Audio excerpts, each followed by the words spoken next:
to the third season of Knickerbocker Banter. Harris Wishard, your host. Today we have a very special guest, New York Daily News beat writer Kristian Winfield. Thank you for joining the program. My God, thank you for having me on, man. How was everything? How you been, brother? Going pretty good, man. Listen, I know we'll get to the Knicks. I want to talk about the basketball team, but I met you at Knicks Twitter Day, and I Yes, really sir. want to pick your brain a little bit on that experience for you. You called it with Kazim and Ben Stiller sitting down. Sure. Yeah. Don't worry about hurting feelings here. I mean, Yeah. I know some of the basketball is good or not. I'm past my prime, but did that exceed expectations? I mean, the Sean dunk, there was some competition going on out there, but I'm still mad we lost. What was your experience like on Nick's Twitter Day, man? You got to remember, like I spent a lot of time on the Nets beat, right? So like when there were community events, it's a different type of vibe when you're in that type of environment, and then you go to some Knicks events. This is my first like Knicks real like hanging out with a bunch of Knicks fans, getting to meet a lot of people. And it was almost like a mini MSG once the basketball started getting played. You know what I'm saying? Like everybody was excited. There was like people that were just like you could like forget the quality of basketball or whether people were running sets or scoring. Like everybody was out there competing and trying. You know what I'm saying? Like everybody was out there putting their money where their mouth was. Like you can go online and talk a bunch of shit, but are you gonna actually go out there and hoop? And y'all did it. You know what I'm saying? So I was excited. It was a ton of fun. Kaz's jokes, as we all know. Hmm. And yeah, it was just dope to see the whole Knicks community kind of come together around basketball, right? Sure, these Knicks games are high level and it's NBA basketball, but it's bigger than just the pro level. And this is one of the reasons why I love the sport and sports in general. It just brings people of all walks of life together for a common goal, which is enjoying the sport and winning the game. So it was a great time. Shout out Knicks Twitter Day. Can't wait to see what next year's look like.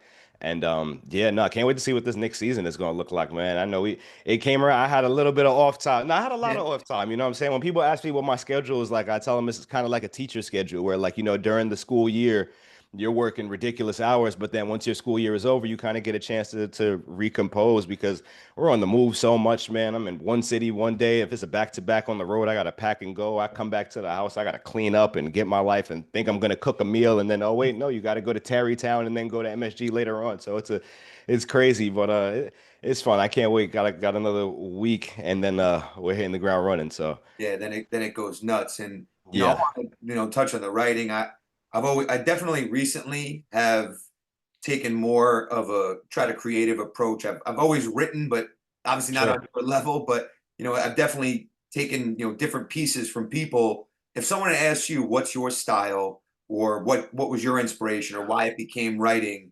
where'd that come from for you? Wow. It started when I kind of decided that I wanted to do this job. I wanted to have this career. And I kind of made my mind up the minute I got to high school when I Mm. realized I wasn't going to the NBA, right? I get to high school, I get on It the took me court, a I'm too little longer to chubby. realize Yeah, that. no, I had to re that worked in my favor. I had that reality check early. I'm a 5 foot chubby fat kid thinking he got some semblance of a jump shot. No jumper. It was over. But at that moment, I realized, okay, well, if I'm not going to go as a player, I love to write. I was already good at writing. I was like, okay, how can I put these two things together?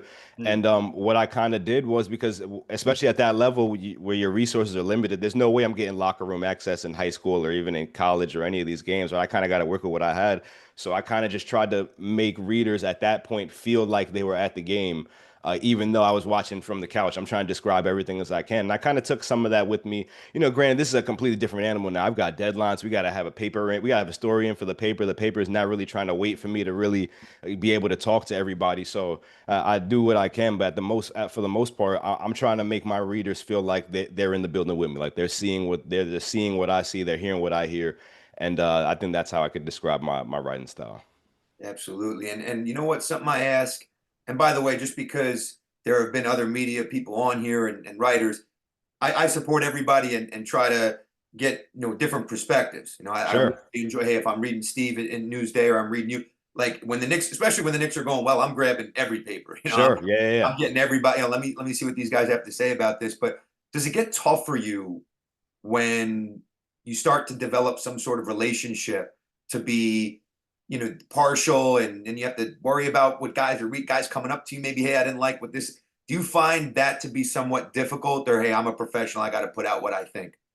You know, I had the blessing of covering Kyrie Irving and Kevin Durant and Ben Simmons, and I had to sit there and ask uncomfortable questions and write about it. You know what I'm saying? And then I had to show up in the locker room and stand there. And if someone had an issue with something I wrote, they could talk to me right there. You know, that's part of the job. This is what we get paid for. We get paid to be able to ask these questions, to have these conversations, and to write the difficult stories sometimes. You know what I'm Mhm. saying? I had to cover Kyrie Irving when he was going through that whole drama. I had to cover KD when his toe was on the line. You know what I'm saying? And I had to write about Ben Simmons not suiting up, you know, like it's been so many things that I've had to deal with that are uncomfortable to we're at the point where it's like, you know, this is this part of the job. So, you know, it's a difficult field for sure because you're managing, like you mentioned, relationships and you want to put yourself in the best position to be able to do this job at a high level. But at the end of the day, you got a job that you got to do, and that's cool. I like to tell people my job is to call a spade a spade. What I see, if I think what I see is what I see, the Daily News is paying me to write that, so I'm gonna do that. I'm gonna ask like I'll go and ask, if Jalen Brunson has a bad shooting again, I'm gonna ask him what happened. I'm not gonna just write about it and blindside him. I'm gonna ask all these guys what it is, and that's what I think professional journalism comes down to. Like anybody can get can have a blog and write something about a player, but are you going to be able to have the nuanced conversation about what the issue is, get the other player's side of the story, and then write that story in a way where you're being fair to both sides? That's kind of the I guess we'll call it it's an act almost, right? It's like you're Mhm. trying to walk on a tight wire, but it's fun. It's a whole lot of fun. Well, and you know what, to that point, you hear, I know something that's been going on lately. I think even Stephen A just said something about it. Oh, whoever didn't play, and guys are talking about, oh, what do you know? You weren't in the league, and now with player podcasts and new age media, we're seeing Yeah, all these guys, talk out more, and we have access to more. it's crazy. It is, and for me, I find myself like, especially wanting the Knicks to do well and defending the group, but I find myself, hey, how am I going to be critical of these NBA players? You Yeah. balance that. Hey, I'm a fan, but I also want to be truthful. I want people to tune in because they're hearing things that aren't just biased, but I'm not in the league, so I find that to be a difficult aspect of this. But again, you're respected. You've been around the game. You know basketball. You've written at a high level, so you do have that kind of credibility as well to Yeah, give and your opinion. on top of that, I think there's a growing understanding from athletes about the fact that we're here to do a job, right? And they understand that, like, hey, we know we have our careers, we're paid to do this. Like what happens a lot of the time, which is what ends up kind of tarnishing some of the relationships, is someone will write something and then someone else will take what someone else wrote and put their own spin on it, and now it becomes something bigger than what the facts were that were originally reported, right? Because sometimes you're not even going to who wrote this opinion, you're going to who cited the quote that this person is taken out of context, right? Mm. And now it becomes an issue. But I think players are understanding now that, people are getting sentenced all the time, right? People are getting sentenced, and now you're thinking that it's real life. That's Like why it's wild, though. Yeah, that's yeah. going on.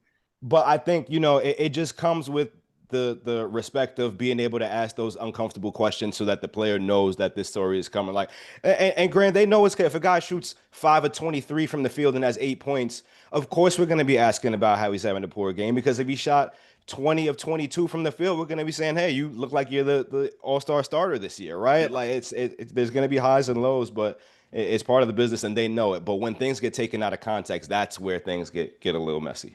Yeah, listen, yeah, you got to tell it how it is, and I again, it's not the easiest thing in the world, but I think when the team's better, like I was in high school when I was telling people, hey, Jamal Crawford and Quentin Richardson, Eddie Curry, we might be able to sneak in the playoff. So I've always kind of been overly optimistic, but now Yeah, this group, sure. get into to the Knicks a little bit, they're a little easier to defend because of what they've been able to accomplish, but still, kind of offseason gets turned on its head with the Tibbs stuff. So no matter what's happening, especially in New York, as you know, there's going to be drama, and it's the mecca, and everybody's under the microscope.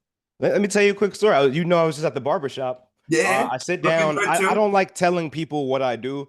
Yeah. Instead, I'll say I'm a Knicks fan, right? They ask me what I Yeah. do, and I say I work at basketball. And so today I was in the barber shop. I was in the chair, and my barber knows what I do, but the guy next to him didn't know. So he was like, "Oh, you getting ready for work?" I was like, "Yeah, basketball." He goes, "Oh, what fan of a team are you?" And I was like, "Oh, I'm a Knicks fan." And he immediately just like puts his hand in his face. He's like, "Oh my God, I can't believe it."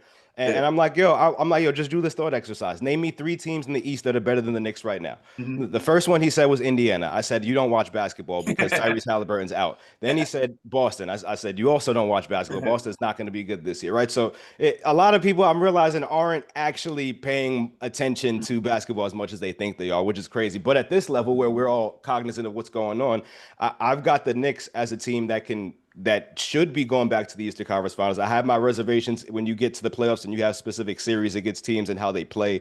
I think Orlando could be a difficult team just because of the way they play their style.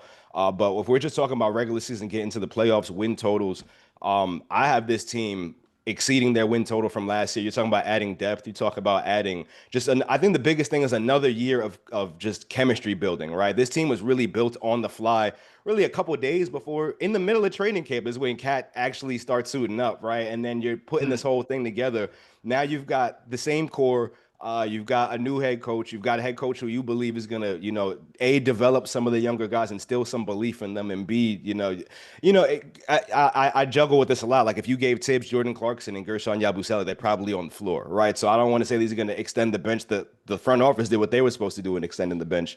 But we're looking at Mike Brown as someone who maybe really you see a guy like Deuce McBride take another step. You see Pat Combe become a playable guy. We didn't even see him on the floor last year. Maybe he takes a step, right? So if he's able to develop some of these younger guys, and you're telling me the Knicks have 10, 11 bodies that you can go to in the playoffs. Granted, a lot of this is luck. Guys got to be healthy. But you tell me the Knicks have 11 bodies, and last year they had 8. And now you're going into training camp, and you might have Landry Shamet. Who knows if there's another trade? You could have two of them. You could have Shamet and Brogdon. You're telling me you're walking into the playoffs with 12 players that you can look at, like, hey, that's the name of the game right now, right? And I see you bubbling up right now, like this is what Knicks fans should want to hear. We're excited. But sometimes you got to live with the anything that can go wrong will go wrong, right? Like you got to have that cautious optimism. So I think it's a big season for the Knicks ahead. I think we're going to see everyone take a step. I think we're going to see hopefully Mike Brown utilize some of these guys in different ways that we didn't see. I think we see a step forward from Cat, even if it's not numbers wise, just how he looks, where he's getting his shots. I think there was a lot of room for him to get more creative in where he was getting his shots. Hopefully, you see Brunson moving the ball a little bit more. Yeah, and hopefully you see these guys fresh at the end of the season. That's the biggest thing. If they're fresh at the end of the season, then that's a team to be reckoned with. I don't know. And we could talk about Cleveland if we want to. I know I'm talking for an hour No, here. listen, I'm this hitting is all the points. Like, you're in the trenches, man. This is what they listen, want to hear. I'll ask you this, right? As Yes. a Knicks fan, where is your fear level in a series against a healthy Cleveland Cavaliers team, right? This was a buzzsaw team Yeah. last year. They get into the playoffs. But in the playoff second round, they get hurt, right? You got three pretty much guys that you had. Garland was playing with an injury. Mitchell playing with injury. What's his name? The guy they got Hunter playing with an injury, right? If they're healthy, what's your fear level? I don't know that there's like super fear, Yeah, but I don't know if it's fear. I know that they're formidable, and I yeah, think for me, something that makes me feel good in the playoffs going forward against them, and I'm not just basing this solely on the past, but their best guy against our best guy, he's had the edge in the this is postseason. true. So Yeah, that's really, and then that team's good. Don't get me wrong. If they beat us, I wouldn't be shocked, but I think, you played 10 times, maybe it's 5-5, 6-4, something like that. But Orlando with Banchero, you mentioned it before, and we saw a star in the postseason last year in Cunningham. He's not going anywhere. yeah. That team's not going anywhere. So listen, they should have an opportunity, a good one. And you live with it. And I want to ask you this, because I Sure. got this text 3 or 4 times and kind of ignored it a lot of throughout the regular season last year. Yeah. Tibbs is going to be our Mark Jackson, and who's going to be the Kerr, right? And I'm just like, guys, relax. It's fine. He'll figure it out. And then his time here comes to an end, right? So now we Yeah. hope that Brown is able to deliver the title. You mentioned a couple things you expect to be different, but what do you think Mike Brown can do for this team offensively, maybe that Tibbs wasn't able to? You touched on the town stuff and then a little bit of Brunson, but what can Knick fans expect to be different? Not just depth and stuff in that nature, but maybe some of the things, that are going on the basketball floor and strategy wise that we could feel good about going into the season. I think there's two things that we're gonna expect, right? Number one, I think we're gonna see the pace of this team. We're going to see that. And we saw it in spurts last year where the Knicks would kind of get out and turn defense into offense and push it. And you would see Cat come out post game and say, hey, that's Knicks basketball, right? When we're able to turn stops and that's the most exciting brand that this team has played. When you think about how those Kings played, granted, De'Aaron Fox is a speed demon unto Mm-hmm. himself, but those teams played pretty fast and that suited them. And when you think about the wings in terms of Mikhail and OG and Josh, this roster is built to get out and run.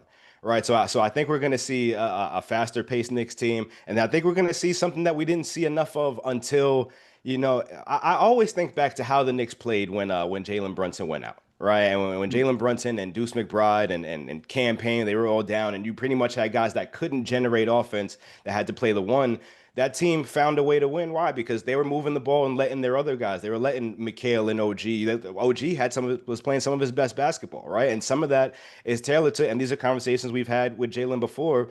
Holding on to the ball, getting off the ball, moving it so that other guys can find their rhythm early on. We know Jalen Brunson can get 35 points in the fourth quarter if he wants to, right? You think But sometimes what he's tired about? of hearing that? Sorry to cut you off. Do you think sometimes Sure. Brunson gets, because Yeah. listen, we know what he does with the basketball, right? And we know he's the best threat we got to score it. But do you think sometimes it gets repetitive? He seems to be pretty cool with the media, and he learned from his dad, and he's like the consummate pro, right? But Yeah. I think some of that gets under his skin as like being a guy I that wouldn't say not it he's gets a on. team guy, right? But he does take Yeah. things that like, oh, that maybe we couldn't have got better there or something of that nature.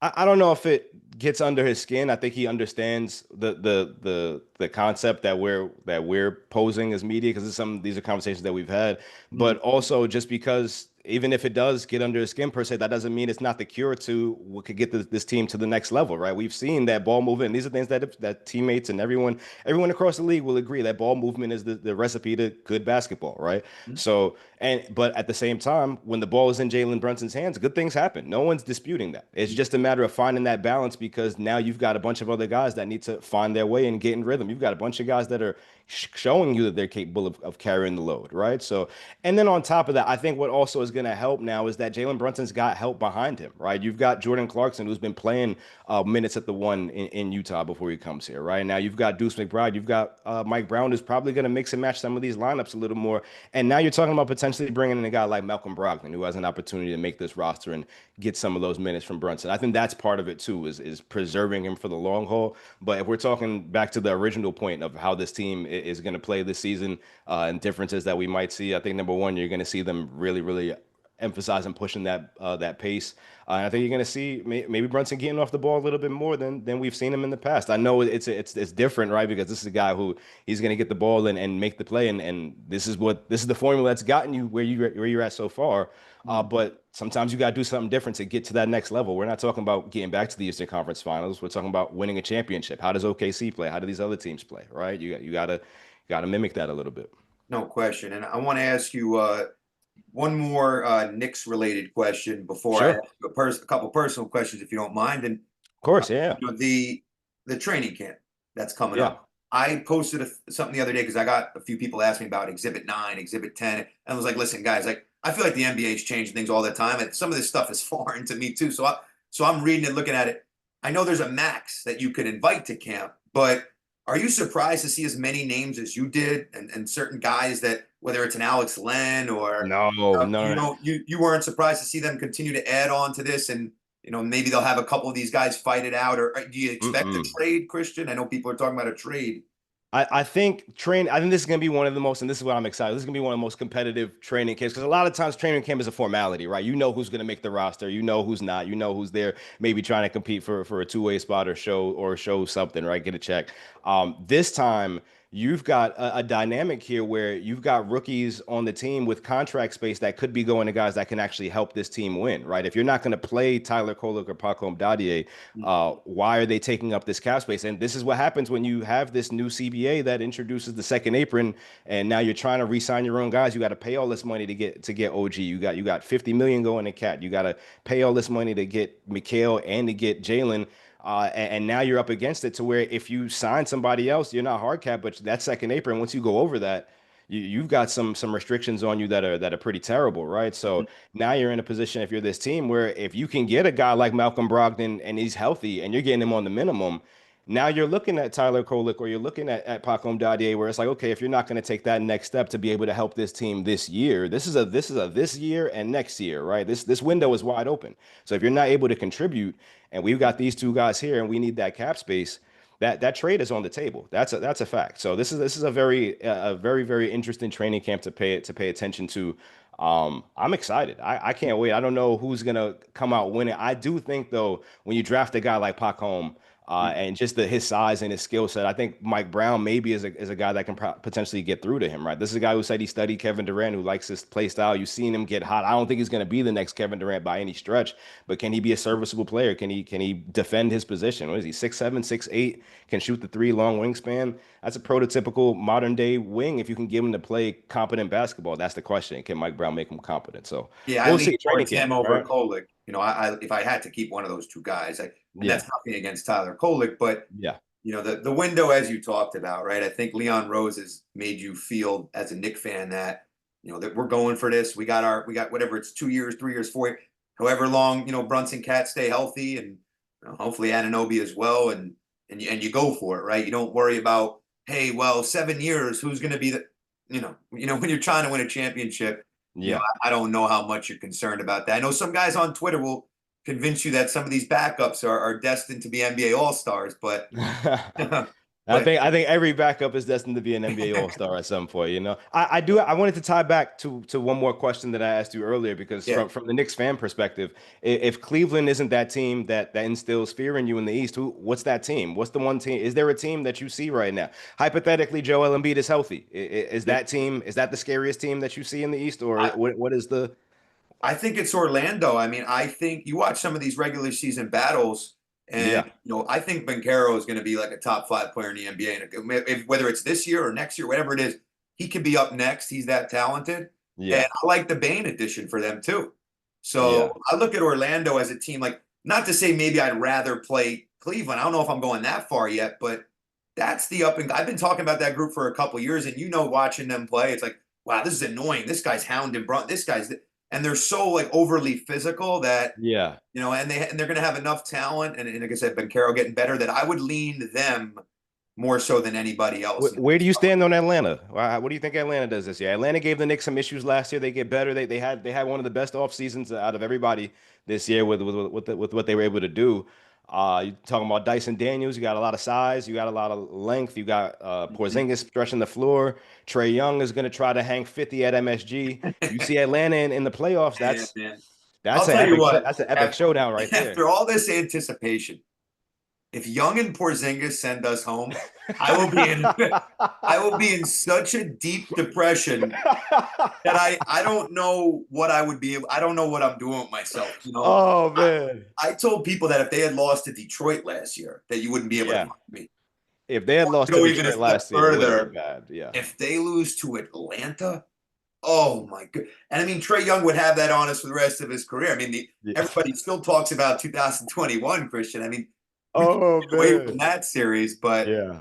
I mean listen, the East will never be. We don't know if it's ever going to be like this again. It I don't won't think be. It won't Halliburton's be. This is yeah, a 1 year thing. Yeah. Halliburton's going to be back eventually.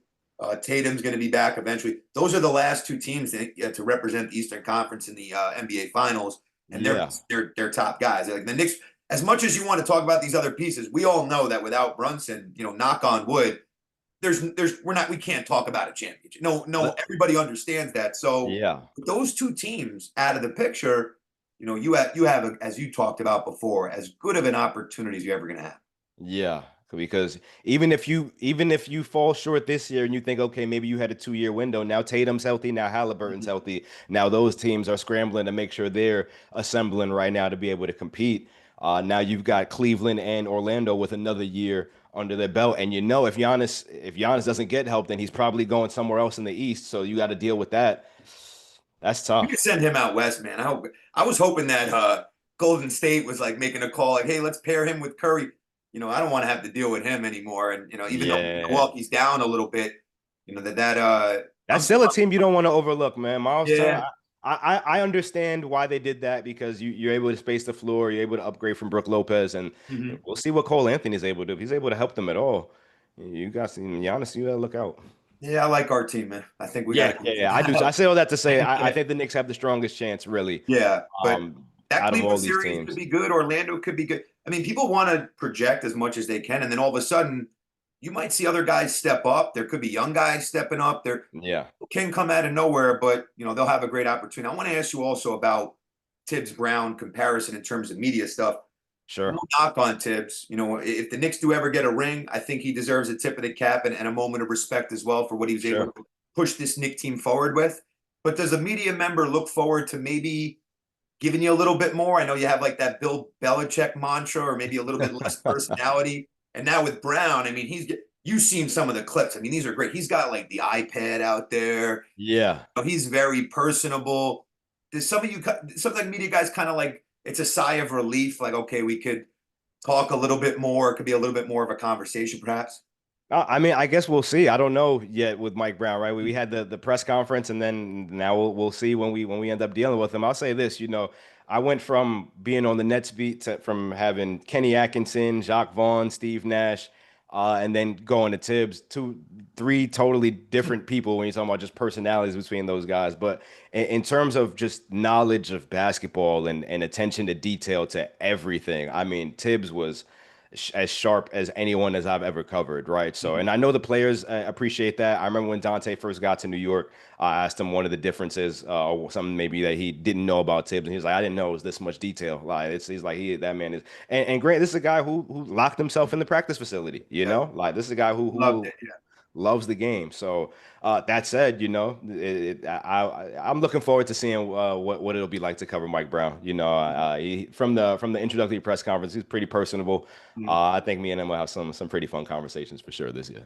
Awesome. And I also want to ask you on the personal side because you've made it known on Instagram. It's motivating for me. I think I'm working out harder since following you, but the the fitness journey, right? You talk Oh about yeah, weight, and you talk about the pull ups. man. I'm not with you here on the pull ups. I mean, I got to get there. But why is that? You made it public. I'm sure to inspire others, but I Yeah. like to see that when I'm covering somebody that's basketball centric that shows off that side, but speak to me a little bit about what the fitness journey has been and what kind of got you to that place. You're like, all right, I need to make a change here.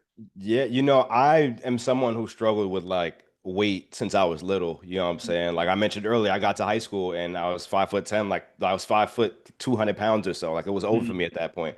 And then I got to college, and for reasons as we can assume, I was motivated to lose the weight, right? Mhm. And I lost 80 pounds, and I got into the best shape of my life. And then COVID comes around, and after COVID, I almost put on all the weight back. When I was younger, my highest was 264. After COVID, my highest was 255. So I pretty much gained everything back. And I'm sitting there, and I remember going on TV with Bruce Beck, and I thought I was so sharp. I had on a nice outfit.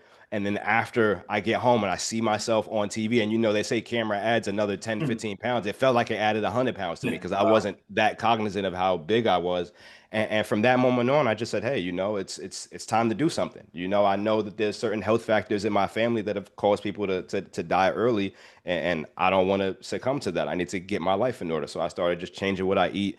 I started working out more, and then once you start that process, you start to fall in love with it because you're seeing that if you stick to a plan, you'll get the results, right? If you put in the work, it's kind of just a microcosm of anything else. If you put in the work, you're gonna see the results. And I've started to see the results, and now it's just like, man, where to from here, right? So now I'm just like, all right, well, how shredded can I get before the season starts? I'm trying to document this entire journey, and as you can see, I've been posting some of this stuff. I've been gathering all the clips from when I was 255 pounds. I I used know. to I be just saw that running too. around shirtless. Yeah, no, it's getting crazy. So I'm excited, and yeah, man, we got to work out soon, bro. Yeah, Let's I'd get in the love to, gym. man. I grew up.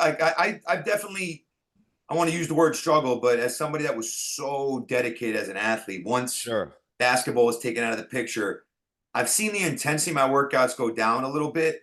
And then I'm Yeah. like, you know what? I still got to be motivated by life, though. I still Yeah. got to, hey, I got to push myself. I got to challenge myself. Just because I'm not stepping on the floor and doing it, that's a great motivating story, though. I appreciate all the stuff you're sharing. I think I was Yeah, man. anytime someone's coming on, I'll listen to a lot of the interviews they've done. And I think you were talking over the summer, and the first thing you had said when they introduced you was, I think I did 280 pull-ups or something. I'm like, wow, this Yeah.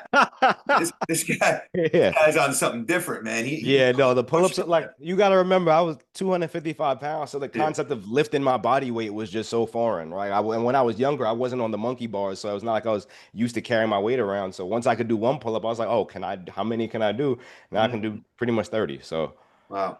yeah, man. That's great stuff. You might be catching Goggins soon with those. Hey, if I see him, I'm going to challenge him. I need I that. I like need I that. like that competitiveness. Listen, I wanna wrap up with a question for you again Sure. on the personal side. You reflect. I don't know how much you get the opportunity to reflect. I know you're on the grind. You're still going. You're still pushing.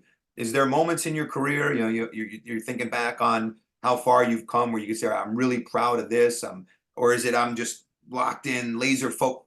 But do you get the opportunity to step back and say, "Wow, like I'm really doing this, and I'm in New York, and I'm in the Mecca, etc." You know, that's a great question. I had one of those moments at the end, like at the very end of last season in Indiana, series is over. Cat is limping out of the arena, and we're just chopping it up real quick before it's over. And at that moment, the season's over, right? And it finally, like, and you got to remember, these guys are playing or traveling nonstop for about a couple months now. Everyone's thinking that they're gonna lose. You're thinking they're gonna lose to Detroit because of how that series is playing out. So like, I'm like, oh, this season is over. They win. Then you go to Boston. You're expecting Boston to sweep or Boston to win in 5 or 6, something like that. You're not expecting that series to go how it is. And that series ends up keeping going. So now you're in like your fatigue meters going. Now, like, oh man, I thought I was gonna be out of here last week. And now Indiana comes, and now you're thinking they're gonna beat Indiana and go all the way to the NBA Finals. And now that series is over. So you're completely gassed. And Mhm. I get back to my hotel room and I pass out and I wake up and I'm just like, dang, is that like that was really a season, right? And there's moments where I'll be on the train and I'll see someone reading the newspaper and they're actually reading my story, or I see my story on the front page or the back page, and that's a euphoric feeling. But like once I'm able to like kind of exhale that the season's over and kind of just digest that I was able to really try. Like it's an honor to do what I do. You know, I get to follow this team around, ask questions, write stories, and really just be part of this beat. And it's great people I work with. I work with Bondi, Mhm. Bondi's one of the hardest working people I've ever known because he worked at the Daily News with me for a while. Popper, Yeah. James, all these guys, Ian and Fred, they're killers. So it's just like, man, it's a tough beat. You know, it's a really tough beat. But that's kind of the best thing about coming here from the net side to the Knicks side is it's more competition. That competition raised my level. You know, so Mhm. here we are. I can't wait. This is gonna be a great season. Well, I'll tell you this. First off, thank you for what you do, and Yeah, thank you. secondly, I really appreciate the written form. I know everyone wants YouTube shorts and in a short attention span. I'll always Yeah, read the paper. I'll always read the articles, whether it's online or, like I said, going to the deli. So, I appreciate that, and because Popper's been on here a couple of times too. No competition for me. I will be reading both. I'm not going to have to choose any between any of you two guys because I really appreciate you guys, being on here, and also the fact that you've kind of immersed yourself with what you did on Nick's Twitter Day and what you do on Twitter and yeah, you do on social media is that you haven't shied away from it. I'm sure there are Nick fans that can get annoying. I won't be one of those people, hopefully, but that's much appreciated because it's the blue collar approach. And the same yeah, thing that we, with the players is, we kind of recognize in people that are covering the team, and we really appreciate that. yeah. I'm reading every single word and following every single thing that I see. So just know that we don't take that work for granted in what you do. You know, and the reason I was able to do it like that, and I was able to do the same thing with the Nets, is because I'm from here. You know what I'm saying? Mhm. I'm from Brooklyn. I've been all around the city. I know a lot of the people that are at all these games. I know a lot of y'all. You know what I'm saying? So it's just like, of course, I'm gonna go kick it with y'all, do whatever y'all doing. Y'all gotta let me know when y'all outside a little more. You know what I'm saying? Like it was a good time. We'll put it at that. So Definitely. yeah, it's any Well, time, guys. these I love guys, Knicks Twitter. Yeah, it's great. absolutely. Yeah, these guys had me. I'm in Long Island, so these guys had me going to the city Okay. a lot, and I love connecting with them. I loved, hey, we Yeah. all talk about the Knicks. Let's hoop. Let's use the legs while I have them in my 30s. Hell yeah. Let me get these last couple runs in that I can. I'm playing 4 times a week anymore, but definitely was cool to connect with the community, and again, just really appreciate your time and really hope to do this again. And then you need to give me a few weeks, and then we'll maybe do like a pull up workout. But I need some Yeah. I need some time, Hey, man, or for we could just go lift weights, bro. sure. I throw the iron around too. We could do whatever. Absolutely, Kristian Winfield, Daily News, My beat guy. writer. Really, really do thank you again, and hope to stay in touch throughout the season, brother. Oh yeah, we will, bro. We gonna get that workout in.